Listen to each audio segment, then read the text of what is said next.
Pemirsa, penyebaran kasus COVID-19 di Bali masih menunjukkan angka yang cukup tinggi. Untuk itu, pemerintah berupaya memberikan pelayanan yang cepat dan prima terhadap masyarakat yang terjangkit COVID-19 dengan menyediakan tenaga medis yang handal di lokasi isoter.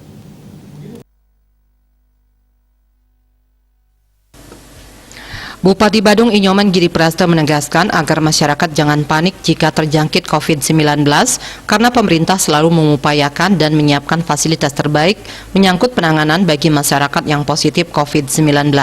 Tenaga kesehatan di tempat isoter dipastikan memiliki kemampuan yang bagus dan cekatan agar mampu menangani masyarakat yang terjangkit sehingga lebih cepat pulih.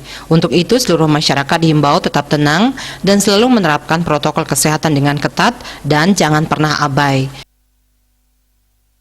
Kenapa dikatakan oleh tenaga medis itu adalah 10 hari, apalagi kelas 3 itu sudah diizinkan untuk pulang, karena penanganan dilakukan oleh tenaga medis ketika di isoter maupun isolasi mandiri ini sudah diberikan vitamin dan seterusnya, sehingga 10 hari kemudian tidak lagi pandemi ini, penyakit virus ini menyebarkan kepada warga lain.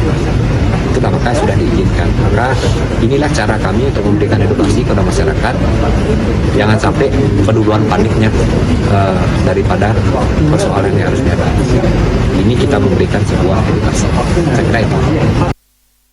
Di tengah situasi sulit akibat pandemi COVID-19, masyarakat dihimbau tetap mengikuti aturan pemerintah dan menjadikan penerapan protokol kesehatan sebagai suatu kebiasaan dan diingatkan untuk mengikuti program vaksinasi sampai tuntas. Eka Yana, Bali TV.